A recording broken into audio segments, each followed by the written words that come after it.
we're pleased to be joined by Kay. Kay's one of the employees here at the Matthew Project, and it'd just be great to tell us how you got involved and what your thoughts are with the building and the services, and just give a sort of first-hand talk through about what this means to you and the service users, and more importantly, what do you do within the Matthew Project as well? So I started on the Matthew Project courses themselves when it wasn't actually in this building, it was somewhere else, very underdeveloped but really still good.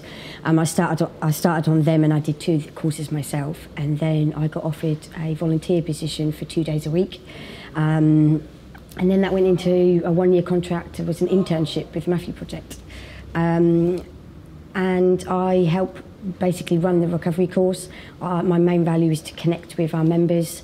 Being an addict myself, there's a therapeutic value. One addict helping another, there's that instant trust there, because I can empathise where they've gone, where they've been, where they're going. So I facilitate the groups, some groups as well about addiction. So I facilitate the guys. I do morning check-in and afternoon check-in with them. So I really connect with our members. That's the main thing I love doing. I also do the referral process. So any referrals come in from different agencies, self-referral, they come to me. I ring the client up, connect with them, bring them in for an assessment, where we ask various questions about their past, see whether they're okay for the course, and then if they're accepted, I have weekly contact with them to keep them involved, to keep the Matthew Project in the forefront of their mind, to know that we care about them.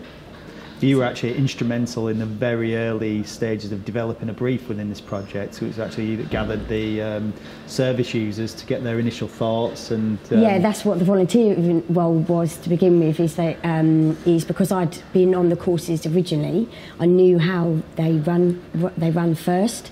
So I then brought my own skills from where I used to work into it, and so I developed groups so we could talk about the building and what it should and shouldn't be like. Yeah, that's really important. And throughout that whole journey as well, you've obviously been involved with the service users, and you've actually done some little tours of the building during construction. And what were your thoughts during that construction process? Were you a little bit worried of what's it going to be like? Or there was a bigger vision, and unfortunately I couldn't see it right from the beginning, because it was just a building. It was cold, it was noisy, but dusty, I was very dusty. Yeah, very dusty. Our tables were covered in dust all the time. However, I was just honoured to be a part of something that was building, and whether I couldn't see it or not, I was a part of it right from the start.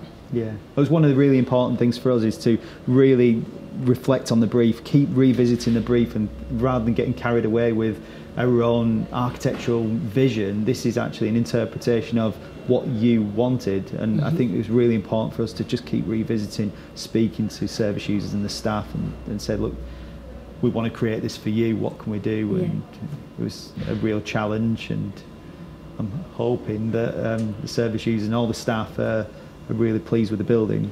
I haven't heard one bad word about it. Everyone's walked in, even when I came in, I thought, oh my God, it looks awesome. It feels warm, it feels inviting, it feels not clinical. It's just something that we did not want. Yeah. It's amazing that from how it was to begin with to how it's now, and also how much is in it.